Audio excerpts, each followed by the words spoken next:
10명의 정탐꾼들의 보고를 받은 이스라엘 백성들의 반응에 대하여 생각을 해보도록 하겠습니다. 자, 이스라엘의 모든 백성들은요, 우리가 올라가서 그 땅을 취하자 능히 이기리라, 그들은 우리의 먹이라고 말했던 그 여호수아와 갈렙의 말을 듣지 않았어요. 그들은 우리보다 강하기 때문에 우리는 능히 올라가서 그 백성을 치지 못하리라고 하는 이 부정적인 10명의 정탐꾼들의 보고를 받아들였습니다. 그래서 이스라엘의 모든 백성들은 지도자를 원망하고 하나님을 원망했거든요. 자, 우리 2절 상반절의 말씀을 읽겠습니다. 다 같이요. 이스라엘 자손이 다 모세와 아론을 원망하며, 자, 여호수아와 갈렙을 제외한 모든 이스라엘 백성들이 다 한결같이 지도자를 원망하고 하나님을 원망했다라고 하는 것입니다. 12명의 정탐꾼들은 10대 2로 나뉘어졌지만 백성들의 반응은 10대 2로 나뉘어지지 않았습니다. 여호수아와 갈렙을 제외한 모든 이스라엘 백성들이 한결같이 하나님을 원망하기 시작을 했습니다. 자, 이 사실을 통해서 우리가 알 수 있는 게 뭐냐 그러면 다수의 견해가 다 옳은 것은 아니다라고 하는 것입니다. 그런데 사람들은요, 다수의 의견을 되게 좋아하죠. 그리고 다수의 의견을 따릅니다. 그 다수의 의견이 합리적일 거라고 생각을 해요. 그러나 여러분, 다수의 의견이 항상 옳은 것만은 아닙니다. 진리는 다수결이 아니죠. 이 사실은 너무나 중요하기 때문에 우리 한번 따라서 하겠습니다. 진리는 다수결이 아니다. 예, 다수가 따르기 때문에 진리가 아니에요. 모든 사람이 가기 때문에 진리가 아닙니다. 진리는 하나님이 진리시기 때문에 그분의 말씀이 진리인 겁니다. 그러므로 다수결의 원칙을 따라 결정되는 민주주의가 꼭 성경적이지만은 않다라고 하는 사실이죠. 하나님의 사람인 우리는 아무리 많은 사람들이 그것들을 지지하고 옹호하고 결정해도 그것이 하나님의 말씀을 거스른다면 우리는 단호히 그것을 거부해야 될 줄로 믿습니다. 하나님의 사람인 우리는 다수결의 원칙을 따라 사는 것이 아니라 하나님의 말씀을 따라 살아야 합니다. 대세를 따라 살지 말고 진리를 따라 살아야 합니다. 대세를 따르지 않고 진리를 따랐던 사람들도 있습니다. 대표적으로 예레미야 선지자입니다. 여러분, 예레미야 시대의 거짓 선지자들은 한결같이 거짓된 평화를 말하였어요. 하지만 예레미야 선지자는 대세를 따르지 않고 하나님의 말씀을 따랐습니다. 그래서 하나님의 심판을 예언하며 회개를 촉구했던 것입니다. 그런데 왕과 백성들은요, 예레미야의 선지자의 그 하나님의 말씀을 듣지 않고 거짓 선지자들의 말을 듣고 따랐습니다. 그리고 그 하나님의 말씀을 선포했던 예레미야를 핍박하고 미워했습니다. 심지어는 매국노로 정죄하면서 감옥에까지 가두어 버렸죠. 자, 두 번째 인물은 미가야 선지자입니다. 이스라엘의 왕 아합의 주위에는요 400여 명이나 되는 거짓 선지자들이 있었어요. 그들은 한결같이 거짓 영의 게임에 빠져서 아합 왕의 승리를 예언했습니다. 심지어는요 아합 왕의 신하가 미가야 선지자에게 다가와서 이렇게까지 공갈 협박을 했어요. 자, 공갈 협박이니까 읽고 싶지 않지만 그래도 읽어야 되겠죠. 자, 한번 읽어볼까요? 다 같이요. 선지자들의 말이 하나같이 왕에게 길하게 하니 청하건대 당신의 말도 그들 중 한 사람의 말처럼 길하게 하소서. 무슨 말입니까? 자, 모든 선지자들이 한결같이 왕의 승리를 예언하고 있으니 당신도 그들처럼 왕의 승리를 예언하는 말을 하라는 거예요. 하지만 하나님의 사람인 미가야 선지자는 그럴 수가 없었습니다. 그래서 이 전쟁이 실패할 것이고 왕이 죽게 될 것이고 사람들은 목자 없는 양같이 흩어지게 될 것이라고 그런 절망적인 예언을 했던 것입니다. 미가야 선지자는 대세를 따르지 않고 하나님의 말씀을 따랐던 사람입니다. 세 번째 인물은 지금 우리가 생각하고 있는 모세예요.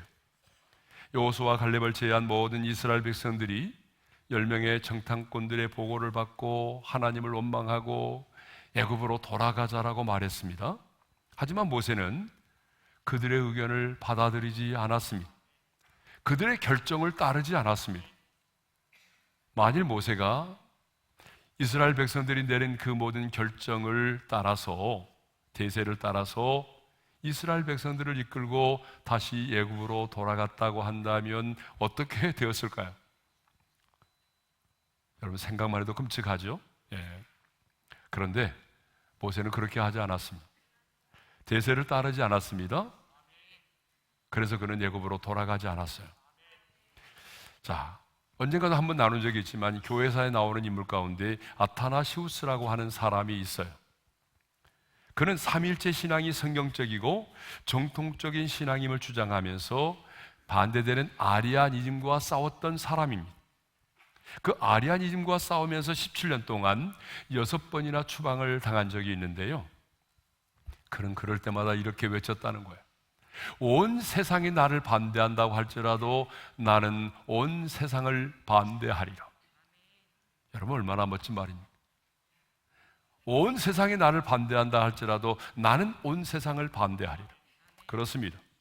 하나님의 사람인 우리는 온 세상이 반대해도 그것이 진리가 아니라고 한다면 우리는 그것을 받아들이고 따라서는 안 되는 것입니다.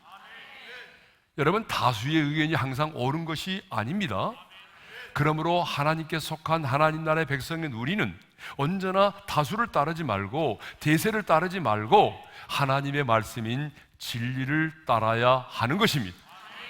그런데 오늘 너무나 많은 하나님의 사람들이 무엇이 진리인가?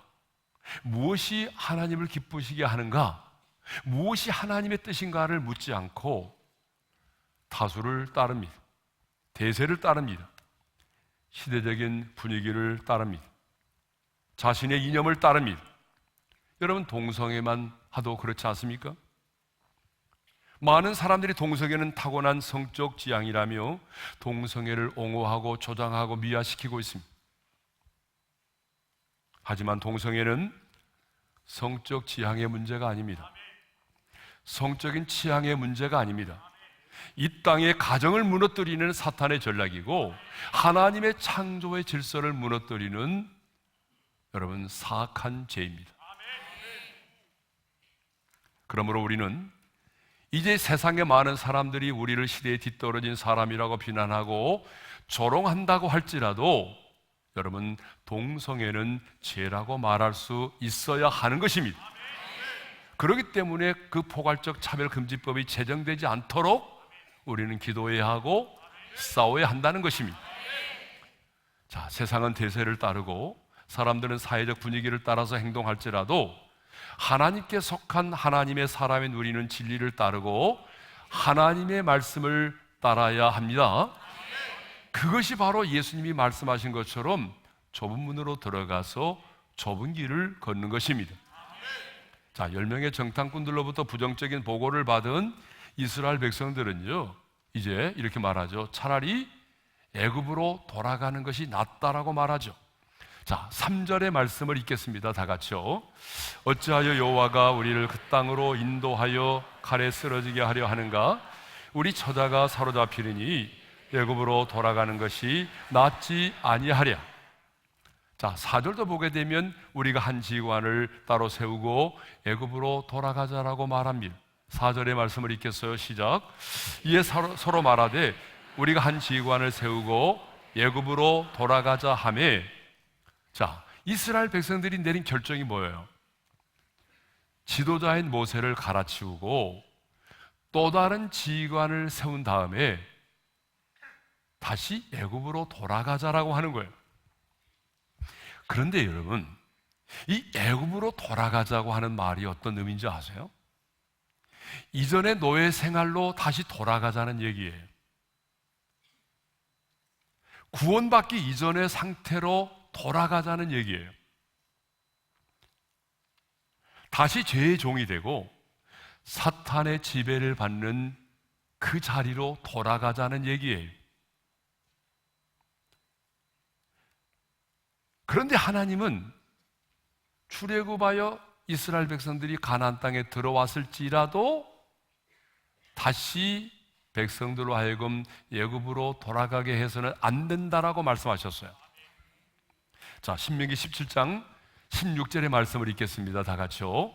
그 백성을 애굽으로 돌아가게 하지 말 것이니, 그러니까 출애굽을 해서 가나안 땅에 들어갔을지라도 이스라엘의 왕이 병마가 필요하다고 해서 백성들로 하여금 애굽으로 돌아가게 해서는 안 된다라고 하는 것입니다. 그런데 지금 이스라엘 백성들은 지도자인 모세를 갈아치우고 또 다른 지휘관을 세워서 애굽으로 돌아가자라고 말하죠. 그러면 여러분, 이스라엘 백성들은 자기들의 결심대로, 자기들의 결정대로, 자기들이 원하는 대로 애굽으로 돌아갈 수 있었나요? 애굽으로 돌아가서 예전처럼 다시 바로 왕을 섬기고 그 애굽의 사람들을 섬길 수 있었나요? 아니에요. 그들은 광야에서 죽었습니다. 그러면 왜 하나님은 애굽으로 돌아가자라고 하는 그들의 결정에 대하여 이렇게까지 진노하시고 심판을 하셨을까요? 여러분, 어떻게 생각해 보면 광야의 길이 너무 힘드니까 다시 돌아가면 안 돼? 뭐 이렇게 생각할 수도 있잖아요. 그런데 하나님은 다시 애굽으로 돌아가자고 하는 그들의 결정에 대해서 하나님은요 진노하셨어요. 그리고 여러분, 그렇게 말한 백성들 치고 한 사람도 가나안 땅에 들어가지 못할 정도로 하나님이 심판하셨어요. 여러분, 왜 그러셨을까요? 애굽으로 돌아가자라고 하는 것이 단순히 지도자인 모세 한 사람에 대한 고역이 아니라 하나님께서 지금까지 그들에게 베풀어 주신 모든 은혜를 고역하는 것이 되기 때문입니다. 자, 하나님께서 이스라엘 백성들에게 어떤 은혜를 베풀어 주셨어요? 여러분, 애굽에서 노예 생활을 하고 있던 그들, 애굽에서 바로의 종이 되어서 비참한 노예 생활을 하고 있던 그들을 하나님이 구원해 내셨습니다. 10가지 재앙을 내리사 그들을 그 애굽 땅에서 건져내셨습니다. 이제 그들이 홍해 바다를 만났을 때는 하나님이 어떻게 하셨어요? 그 앞에는 홍해를 가르시고 이스라엘 백성들로 하여금 육지처럼 그 홍해 바다를 건너게 하셨어요. 광야길에 목이 마를 때는 하나님이 반석에서 물을 내어 마시게 하셨습니다.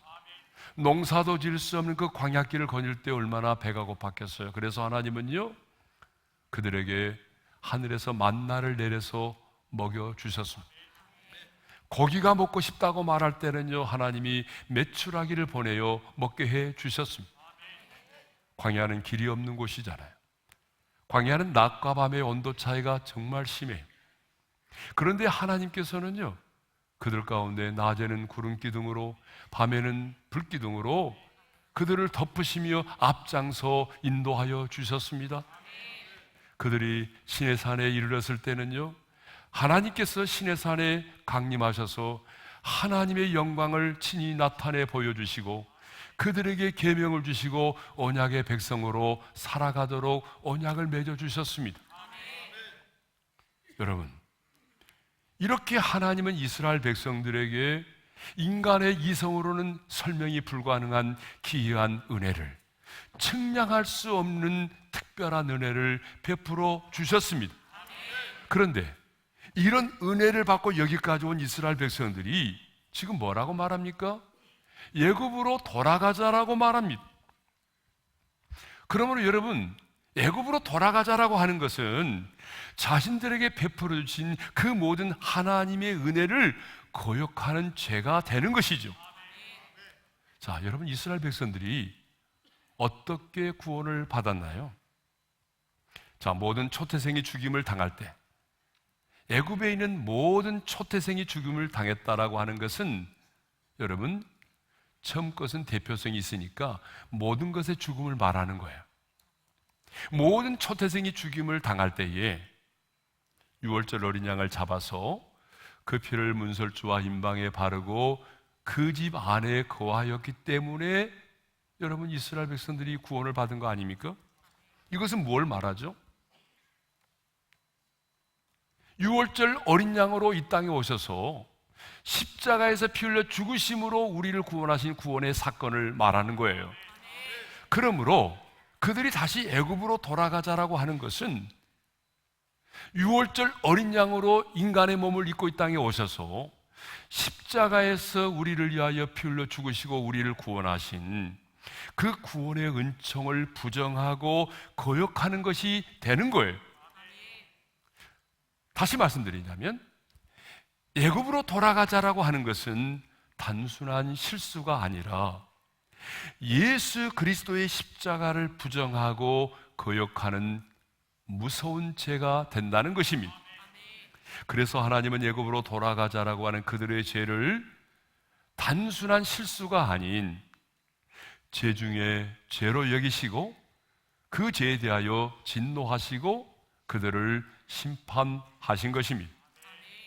자, 그러면 왜 출애굽한 이스라엘 백성들은 이런 놀라운 은혜를 받았음에도 불구하고 틈만 나면 어려운 일만 생기면 애굽으로 돌아가자라고 말했을까요?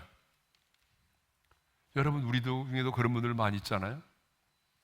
조그만 어려운 일 만나면 그때가 좋았는데 내가 예수 믿기 전에가 더 행복했던 것 같아. 그렇게 말하는 친구들이 좀 있어요. 여러분, 이스라엘 백성들이 이렇게 말했던 이유가 있어요. 그 뭐냐 그러면 몸은 애굽을 떠났지만 마음은 여전히 애굽에 남아 있었기 때문에 그래요. 몸은 떠나왔지만 마음은 여전히 애굽에 남아 있는 거예요. 사실 그들의 입장에서 보게 되면 약속의 땅 가나안에 대한 경험은 아직 없잖아요. 일단 출애굽을 해서 지금 광야의 길을 걷고 있지만 아직 약속의 땅 가나안은 들어가 본 적이 없잖아요. 그러니까 그들에게 있는 경험은 약속의 땅 가나안에 대한 경험은 없고 이전에 자신들이 애굽에 살았을 때의 경험만 남아 있는 거예요. 사람은요, 살아가면서 경험한 것만 느끼고 또 경험한 것만큼만 세상을 본다고 합니다. 그러므로 애굽에 대한 경험을 가지고 있던 그들은 어려운 일만 생기면 애굽으로 돌아가자라고 말을 했던 것입니다. 그러면 방금 말씀드린 것처럼 이스라엘 백성들은 정말 그들이 원하는 대로 그들의 결정대로 애굽으로 돌아갈 수 있었냐라고 하는 거죠. 정말 돌아가서 과거처럼 바로의 왕을 섬기고 그 애굽의 사람들을 섬기며 살았습니까? 아닙니다. 그들은 돌아가지 못했고 광야에서 죽임을 당했습니다. 자, 이것을 보게 되면 출애굽을 경험한 사람은 다시 애굽으로 돌아갈 수가 없다는 것입니다.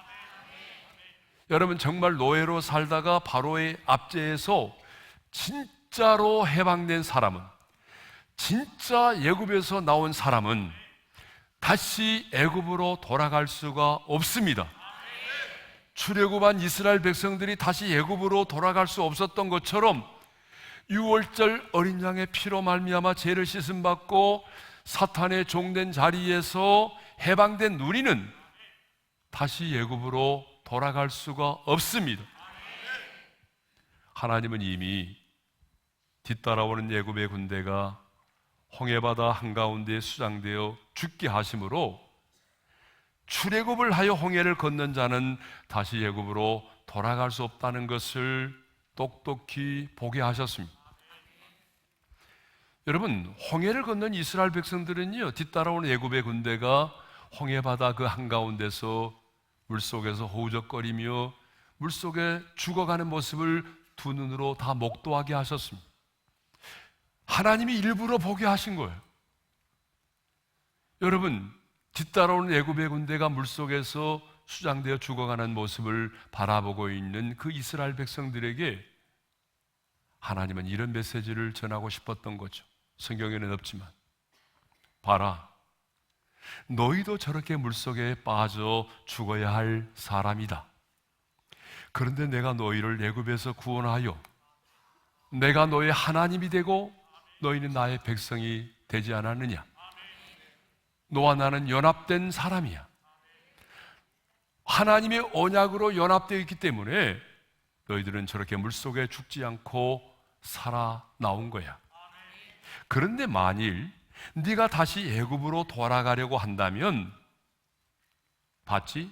너희도 저렇게 죽을 수밖에 없는 거야. 그러므로 이 홍해를 건넌 너희는 다시 애굽으로 돌아갈 수 없는 사람이야. 이 메시지를 하나님이 주신 겁니다. 그렇습니다, 여러분. 홍해를 건넌 자는요, 다시 애굽으로 돌아갈 수가 없습니다. 그러면 왜 홍해를 건넌 자는 다시 애굽으로 돌아갈 수가 없을까요? 그것은 홍해를 건넌 사건이 바로 세례를 의미하기 때문에 그래요. 그래서 사도 바울은요, 홍해를 건넌 사건을 세례라고 말하고 있어요. 자, 고린도전서 10장 1절과 2절의 말씀을 한번 읽겠습니다. 다 같이요. 우리 조상들이 다 구름 아래 있고 바다 가운데로 지나며 모세에게 속하여 다 구름과 바다에서 세례를 받고, 자, 사도 바울은 지금 홍해를 건넌 사건을 뭐라고 말하고 있어요? 세례라고 말하고 있어요. 여러분, 세례가 뭡니까? 세례는요, 예수 그리스도와 함께 죽고 예수 그리스도와 함께 다시 살리심을 받은 것을 말하는 겁니다. 그러면 왜 하나님은 그리스도와 함께 죽고 그리스도와 함께 다시 살리심을 입은 세례를 홍해를 건넌 것으로 말씀을 하실까요? 그것은 물은 언제나 경계와 구별과 구분을 상징하기 때문에 그렇습니다.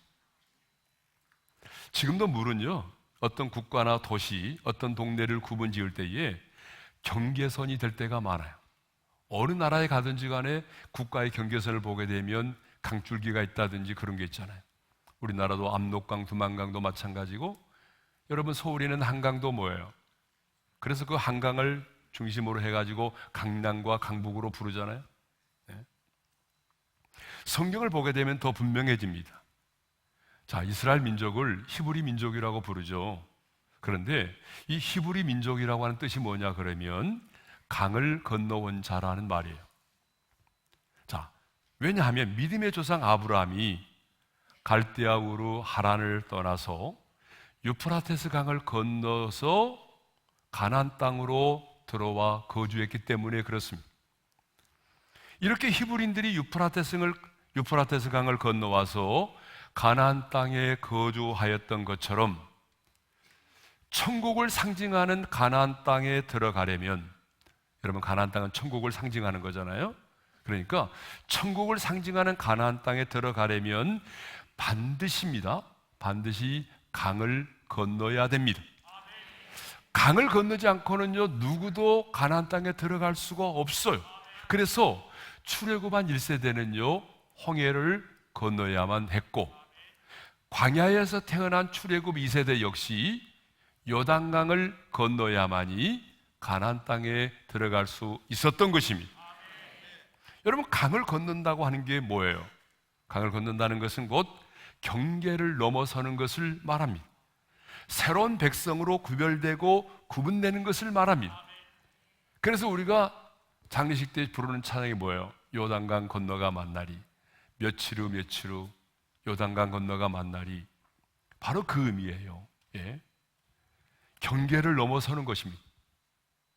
그래서 성경은 홍해를 건넌 것을 그리스도와 함께 죽고 그리스도와 함께 다시 살리심을 받은 세례라고 말하고 있는 겁니다. 그렇다면, 자, 이제 적지 말고 저를 보세요. 제가 확인할 필요가 있어요. 정말 여러분은 진정으로 홍해를 건넌 사람입니까? 쳐다만 보지 아멘을 못하시는 분이 계시군요. 다시 한번 묻겠습니다. 정말 여러분은 홍해를 진정으로 건넌 사람입니까? 정말 여러분이 유월절 어린 양의 피로 죄를 씻음 받고 예수님을 영접했다고 한다면, 여러분 누가 뭐라고 해도 그 사람은 홍해를 건넌 사람입니다. 여러분이 이미 홍해를 건넌 사람이라고 한다면 여러분은 다시 애굽으로 돌아갈 수가 없는 사람입니다. 이미 돌아올 수 없는 강을 건넌 사람입니다. 그러므로 여러분, 나는 다시 애굽으로 돌아갈 거야 라고 하는 말을 해서는 안 된다는 거죠. 아무리 광야의 인생길이 힘들고 어려워도 우리의 인생 가운데 이해되지 않는 일이 일어나도 다시 우리는 애굽으로 돌아가면 안 됩니다. 아무리 억울한 일을 당하고 손해를 많이 보았을지라도 다시 애굽으로 구원받기 이전의 상태로 돌아가서는 안 됩니다. 왜냐하면 돌아간다는 것은 곧 죽음을 의미하기 때문에 그래요. 자전거 페달을 우리가 밟지 않으면 넘어지듯이 하나님의 사람인 우리가 저 천성을 향해 나아가지 못하고 머뭇거리면 머뭇거리는 순간부터 우리는 사탄의 유혹에 넘어질 수밖에 없습니다. 어떤 분이 그런 말을 했더라고요. 신앙생활에서 후진기어를 넣으면 후진기어를 넣는 순간에 우리는 넘어진다. 맞습니다. 롯의 아내처럼 뒤돌아보면 우리는 죽습니다. 그래서 히브리서 기자는요, 히브리서 10장 38절에서 의인은 믿음으로 말미암아 살리라고 하는 말을 한 다음에 뒤로 물러가는 것은 하나님께서 기뻐하지 않으실 뿐만 아니라 멸망에 빠지는 자가 된다라고 말씀하고 있어요. 자, 히브리서 10장 38절과 39절의 말씀을 읽겠습니다. 다 같이요. 나의 의인은 믿음으로 말미암아 살리라. 또한 뒤로 물러가면 내 마음이 그를 기뻐하지 아니하리라 하셨느니라. 우리는 뒤로 물러가 멸망할 자가 아니요. 그러니까 히브리서 기자가 뭐라고 말하죠? 의인은 믿음으로 말미암아 사는 자라고 말하죠. 그러면 믿음으로 말미암아 사는 게 뭐냐는 거예요. 그게 바로 뒤로 물러서지 않는 거라는 것입니다. 여러분, 신앙생활은 전진만 있는 것입니다. 신앙생활은 뒤로 빼가는 게 없어요. 뒤로 물러서는 것이 아닙니다. 옛생활로 돌아가는 것이 아닙니다. 신앙생활은 저 천성을 향하여 나아가는 것입니다. 광야의 인생길, 여러분 힘들지 않은 사람이 어디 있겠어요? 광야는 누구에게나 힘들어요. 우리의 인생의 광야길이 아무리 힘들고 어려워도 여러분 우리는 머뭇거리거나 다시 뒤돌아서서는 안 됩니다. 왜냐하면 우리는 애굽으로 돌아갈 수 없는 사람이에요. 예? 이미 우리는 돌아갈 수 없는 강을 건너온 사람들입니다. 그러므로 광야의 인생길이 힘들어도 내 인생의 끝자락에서 나를 만나 주실 주님을 생각하면서 영광스러운 가나안 땅 저 천성을 바라보면서 이번 한 주간 동안도 한 걸음 한 걸음 앞으로 나아가는 우리 모두가 될 수 있기를 주님의 이름으로 축원합니다.